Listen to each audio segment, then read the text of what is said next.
हादसे के जो मृतक हैं उनके परिवारजनों से मिलने आए थे। क्या कुछ वार्ता हुई, किस तरीके का आश्वासन, किस तरीके की सहयोग उनका किया जाए? देखिए, घटना 4 तारीख को हुई। 4 तारीख को हमने टेलीविज़न पे देखा। हमने अपने प्रदेश अध्यक्ष प्रेमचंद कश्यप जी को यहाँ भेजा। आए और यहाँ जानकारी करके जब इन्होंने मुझे बताया तो मैंने प्रमुख सचिव गृह अवनीश अवस्थी जी से बात किया, पूरी घटना की जानकारी लिया। हमने उनसे कहा कि जितनी ज़्यादा से ज़्यादा आप उनकी मदद कर सकते हो, सहयोग कर सकते हो, उनकी मदद करिए। तो उन्होंने कहा कि नहीं, हम उसमें इंजीनियर और मालिक के खिलाफ मुकदमा लिख दिया गया है, उनको जेल भेज दिया गया है और हम कोशिश करेंगे कि मिल मालिक से इनको आर्थिक सहयोग दिलावें और जो श्रम विभाग से जो हो सकता है पारिवारिक लाभ की जो योजनाएं हैं उसको हम लोग दिला सकते हैं, दे सकते हैं। ये बात उन्होंने मुझे अवगत कराया। तो कुछ चीज़ें हमको जैसे संशय बनी रही कि हमको सूचना लोग बताते रहे कि नहीं उनको पैसा दे दिया गया, ज़मीन आवंटन हो गया उनको। तो ये सब सारी चीज़ें जब मुझे जानकारी मिली तो मैं संतुष्ट नहीं हुआ, क्योंकि जैसे मैंने आज भी लेखपाल महोदय से पूछा तो लेखपाल जी ने कहा कि आबादी का मतलब आवासीय पट्टा हुआ है 5-5 डिसमिल, क्योंकि गांव में ज़मीन नहीं है। अब आम आदमी तो सोच रहा है कि हमको ज़मीन मिल गई खेती करने के लिए।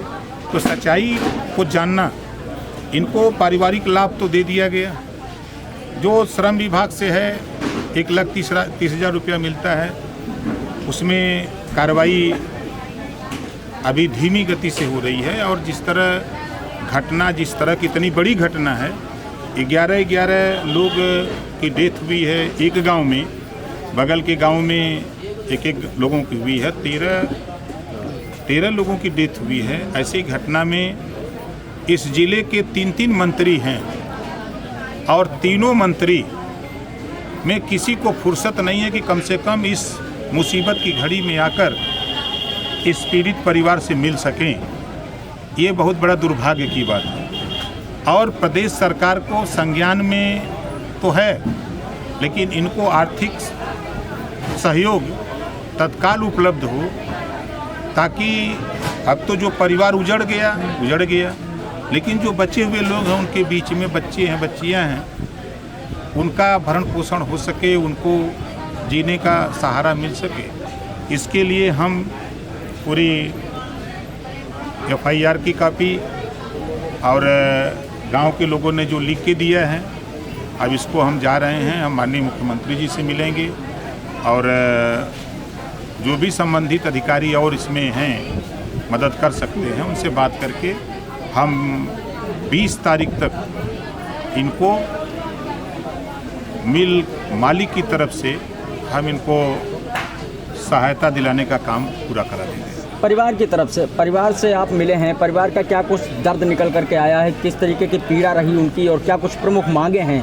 देखिए, परिवार की जो पीड़ा है स्वाभाविक है कि जो साथी वहाँ से लीवा गए, परिवार के गरीबी एक ऐसी चीज़ है कि कोई कुछ कह देता तो लोग मान लेते हैं। साथी लीवा के गए काम दूसरा कराने के लिए, खिलौना और पाउडर बनवाने के लिए वहाँ ले जा कर के वो बारूद के ढेर पर बैठा दिए और वहाँ ब्लास्ट हुआ और 13 लोगों की, एक इलाके में एक गांव में 11 लोगों की डेथ हो जाए तो उस परिवार के ऊपर क्या बीतती है वो तो परिवार ही जान रहा है। तो हम लोग उनके दुख में शामिल होने के लिए उनको सांत्वना दिए कि जो भी सहयोग, हम लोग विरोधी पार्टी के हैं, सरकार के विरोधी वाली गोल के हैं, हम लोगों से जो भी आवाज़, इनकी बात सदन में मुख्यमंत्री से, हमारे विधानसभा अध्यक्ष हैं, संसदीय कार्य मंत्री हैं, हम लोग सबसे मिल करके मैं खुद इन लोगों से जितनी भी मदद हो सकती है उतनी मदद कराने का काम करेंगे।